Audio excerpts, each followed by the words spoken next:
Okay, let's dive into this. Be honest, how many of you had a Nokia as your very first cell phone? Like, just think back to that little device for a second. Imagine a single company owning over half of the entire world's market for something literally everyone uses. We're talking about a brand that was universally loved, deeply trusted, and just everywhere. I mean, they were at the absolute, untouchable peak of the business mountain. And then, poof. Imagine that same company becoming almost completely irrelevant in the consumer space in less than a decade. Well, welcome to today's Explainer, where we're going to unpack one of the absolute most dramatic, cautionary tales in all of business history: how Nokia lost everything. 50%. To put that massive kind of mind-blowing figure into perspective, not even Apple or Samsung today has that kind of total global dominance in smartphones. Back at their peak, Nokia literally owned more than half of the entire global mobile phone industry. They were pulling in billions upon billions in revenue year after year. They weren't just participating in the market, right? They essentially defined what a mobile phone even was. Which brings us to the central, honestly gripping mystery of this explainer. How exactly does a company with basically endless cash, absolute market dominance, and crazy consumer loyalty just collapse? How on earth did the world's most powerful phone company lose everything so fast? Well, to really wrap our heads around the sheer scale of this fall, we first kind of have to look at how unlikely their rise was. Part 1. The Rise and the Golden Age. Now, what's really interesting about this slide is how surprisingly humble their beginnings actually were. See, Nokia didn't start in some slick Silicon Valley garage. No, they started way back in 1865 in Finland as a simple paper mill. And from paper, they actually pivoted into rubber manufacturing in the late 1800s. Yeah, they spent decades literally making rubber boots and tires. Then, early 1900s, they moved into cable production. It really wasn't until the late 20th century that they finally stepped into mobile electronics. They had this incredible century-long track record of constantly adapting to survive, which, makes their ultimate failure to adapt later on just so incredibly ironic. Once they finally hit their stride in mobile tech, they built an absolute empire, and it rested on four main pillars. First up, unmatched durability. Look, we've all seen the memes, right? The Nokia 3310 was essentially a deadly weapon. You drop that thing on a concrete floor, and you're checking the floor for damage, not the phone. Second, battery life. You could literally go a full week without even glancing at a charger. Third, they had this brilliant, affordable global pricing strategy that put a phone in the pockets of people in both developing and developed nations. And finally, the cultural phenomenon itself, the iconic game Snake. I mean, that was arguably the world's very first true mobile gaming addiction. All of these things combined to crown Nokia as the single most valuable and trusted phone company on Earth. People didn't just buy these phones, they completely relied on them for their livelihoods. The trust was absolute. Their success wasn't just about moving hardware, it was about defining an entire era of human communication.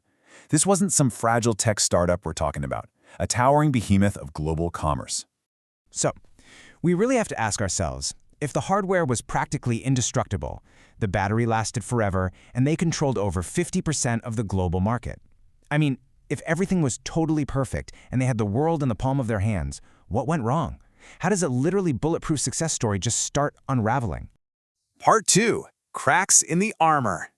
Let's move to and see how this builds into a fundamental clash of visions.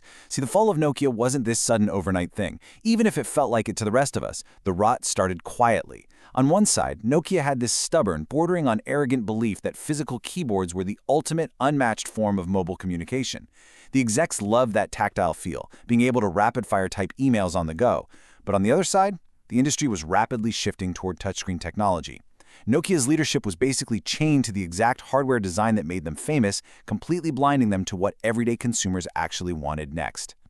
Honestly, the keyboard thing was just a symptom of a much worse internal disease. Behind closed doors, the company was just paralyzed by intense internal politics. You had different departments in Nokia essentially building different phones that couldn't even communicate with each other, totally fighting over resources.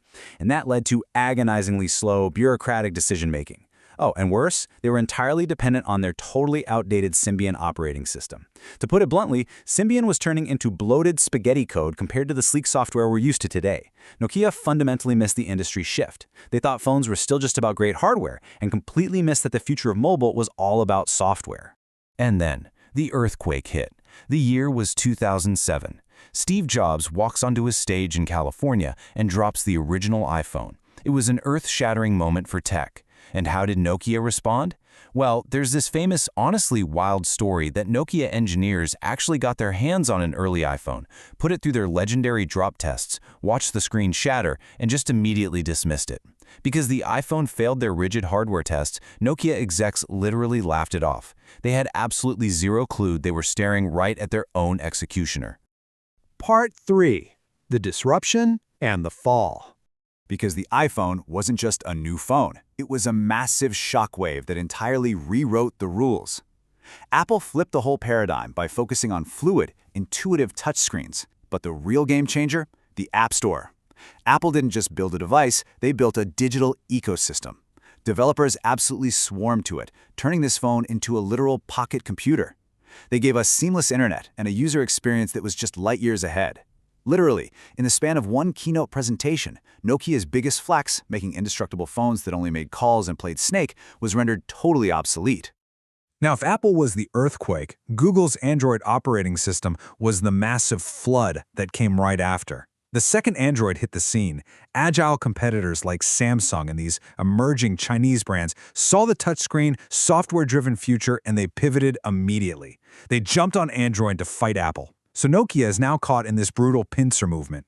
Apple is crushing the high-end premium market, and Android is rapidly devouring the lower and middle markets, which, is Nokia's historical bread and butter. And while all this is happening, Nokia is just stubbornly clinging to its dying Symbian ecosystem, basically trying to put out a roaring forest fire with a tiny glass of water. Part 4. The burning platform. And this brilliantly illustrates just how desperate things had gotten.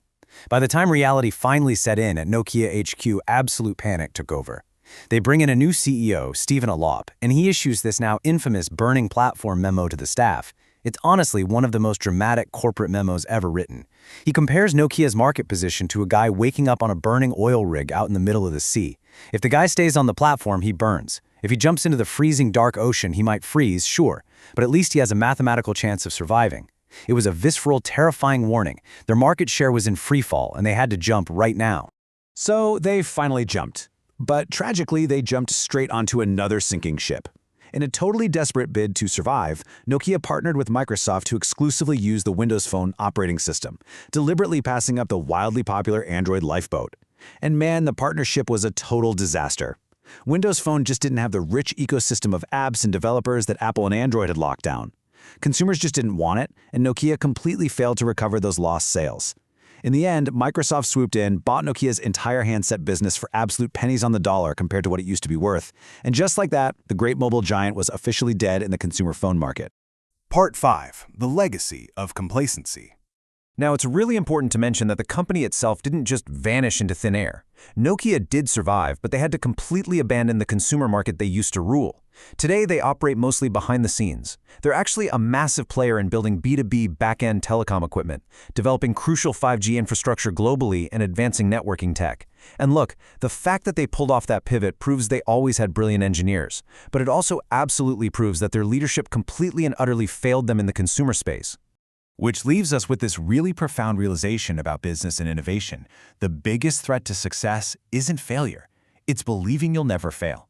Nokia's executives developed a fatal invincibility complex. Their past wins completely blinded them to their present reality. They honestly thought they dictated the market, instead of realizing that you have to relentlessly earn your place in it every single day. So the crucial point is this: technology rarely destroys companies. Complacency does. Apple and Android didn't kill Nokia. Nokia's own arrogant refusal to adapt is what sealed their fate. So, I want to leave you with this question to chew on. Look at the untouchable tech giants we have today, your Apples, Googles, Amazons. Which one of them do you think is currently ignoring their very own iPhone moment? If you enjoyed this deep dive, please subscribe for more explainers on the wild history of the world's biggest companies. Thanks for hanging out with me on this explainer, and keep questioning.